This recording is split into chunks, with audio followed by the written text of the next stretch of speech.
சாய்ராம். கரியும் வைரமும் வேறு வேறு இல்லை. இது உங்கள் எல்லாருக்குமே தெரியும். நான் புதுசாக எதுவும் சொல்ல வேண்டியதில்லை. கரி பக்குவப்பட்டு தான் வைரமாக மாறுது. ஸோ நம்ம விஷ்ணுவை கருமை நிறமாகவும் சிவபெருமானை வெண்மை நிறமாகவும் நம்ம வழிபடுறோம் இல்லையா. இந்த கருப்பு வெள்ளை சயின்ஸ் பிரகாரம் பார்த்தா கூட இந்த ரெயின்போ கலர்ஸ் விப்ஜிஆரும்பாங்க, அதுக்குள்ளே அடங்காது. இது ரெண்டுமே 2 எக்ஸ்ட்ரீம் கலர்ஸ். ஆனால் இது ரெண்டுமே நிரந்தரம். இந்த ரெயின்போவில் வர விப்ஜிஆர் கலர், ரெயின்போ எப்படி வந்துட்டு மறைஞ்சிடும், அது மாதிரி தான் இந்த மற்ற கலர்ஸ் எல்லாம் மறையக்கூடியது. அதாவது மற்ற கலர்ஸில் நம்ம மாட்டின்னு இருக்கோம் அப்படின்னா நம்ம மாயையில் இருக்கோம். அதனால தான் நம்மளை கரிய நிற பெருமாளை நோக்கியோ இல்லை வெண்மை நிற சிவபெருமானை நோக்கியோ நம்ம தவம் செய்யணும், நம்ம பூஜை பண்ணணும், இல்லை நாம ஜபம் பண்ணணும், நம்ம பிரயாணம் அவங்கள நோக்கி இருக்கணும் அப்படின்னு நமக்கு பெரியவா சொல்லி கொடுத்துருக்கா. அது மட்டும் இல்லாமல் இந்த நம்ம அஞ்ஞானம் எல்லாம் எரிஞ்சு போச்சுன்னா அது கறி மாதிரி ஆகிடும். அந்த கறியும் ஃபர்தராக எரித்தா அது அப்படியே அந்த வெண்மையாக சாம்பல் ஆகிடும். நீங்கள் சாம்பல் எத்தனை வாட்டி எரித்தாலுமே அந்த சாம்பல் நிறம் அதுதான் ஃபிக்ஸட். அதுக்கு மேலே இன்னொரு நிறத்துக்கு அது போகாது.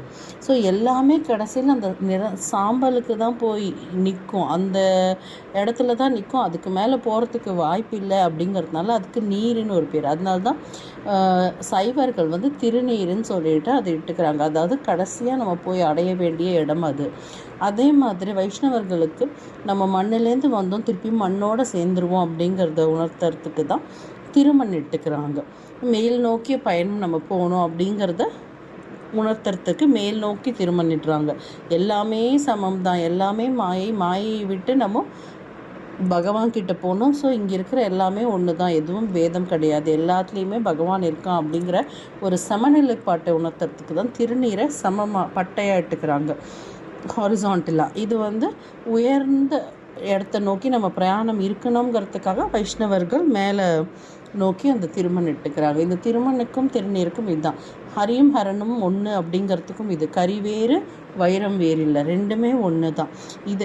இதோட இன்னொரு எண்டு தான் அது. ஸோ வைஷ்ணவம் வேறு சைவம் வேறு இல்லை, போகிற பாதைகள் தான் வித்தியாசமாக இருக்கும், ஆனால் சொல்கிற தாத்பரியம் நமக்கு ஒன்று தான் அப்படின்னு தெய்வத்தின் குரலில் பெரியவா நமக்கு சொல்லி கொடுத்துருக்கா.